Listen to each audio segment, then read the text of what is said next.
Hello, this is an open letter to Cecelia Wikström, Chair of the European Parliament Committee on Petitions, and it follows my attendance at a meeting of the committee in June 2017.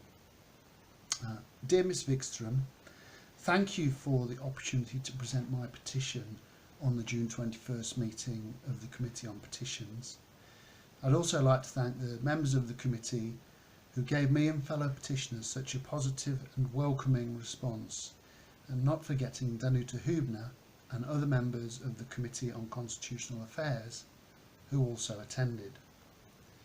I'm sorry that you missed my presentation because I agreed to wait for the afternoon session, but the bright side of this is that it gives me the chance to summarise some of my key points for you. I hope you don't mind. I do appreciate that my petition remains open, but nevertheless I'd like to keep pushing it, and I'd hope that at the same time I can say something useful for the committee's work on Brexit and with regards to wider issues for European citizenship. In a nutshell, what I'd like to say is, one, the process for loss of European citizenship for citizens of a withdrawing state should be on the basis of consideration of fundamental rights, not a negotiation driven by state power. UK versus EU 27 looks very much like the latter. Number two, individuals should be involved in the process, which requires information to be communicated by the EU. Individuals should also understand how to appeal any injustice that arises. Number three, the right of every person to be heard before any individual measure which would affect her adversely is taken suggests a legal basis for every citizen to be individually involved in the decision-making process. Number four, there's a social contract between the EU and its citizens. Natural justice requires that termination of that contract must involve negotiation between the Union and its citizens. Number five, a practical approach to involving people would be to hold public hearings across Europe, in line with the model established for enabling the right to be heard under the Charter of Fundamental Rights. Number six, finally, a programme of hearings would be beneficial for the whole of the Article 50 negotiation process, based on sharing evidence rather than political argument, identifying opportunities for a more collaborative and less adversarial approach, and generating new solutions. I really like what you and Danuta Hübner said about the importance of listening to citizens in a process for which we have no specific guidance or precedent. But I think what's actually happening is that the European Parliament is relying on processes that were not designed for this situation. Outside of last month's meeting, I had a moment to tell one of the Committee on Constitutional Affairs MEPs about my call for greater participation, and he said, "Well, you're participating now, aren't you?"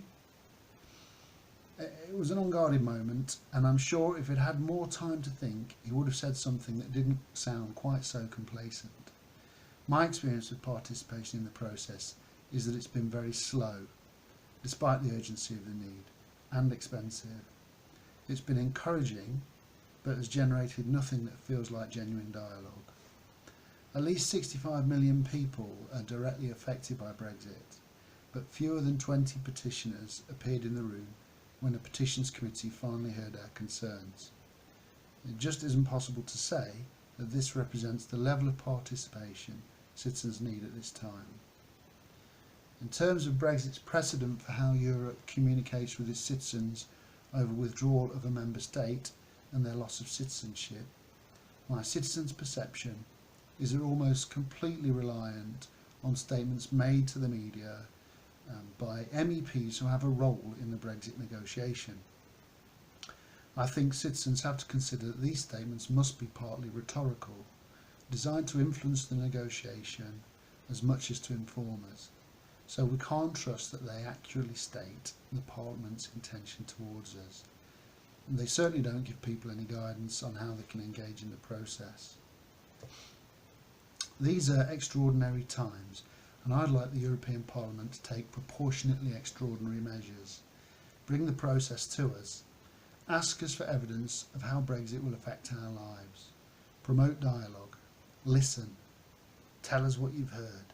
Take your learning into the negotiation process. Do all of this formally. And for communication, don't make us rely on statements to the media. Stand up for our rights and our participation in what is ultimately our government for us. As I said in my presentation, this is a time when it's easier and easier to share information with people, to give them an opportunity to have a say and listen to their voices. As chair of the Committee for Petitions, I hope you will consider what more you can do to make this happen. Having waited 9 months for no real reply to my petition, I don't think business as usual is enough for the scale of the Brexit issue or for citizens' rights to be heard. We need you to try to reinforce citizens' dialogue and to make it stronger.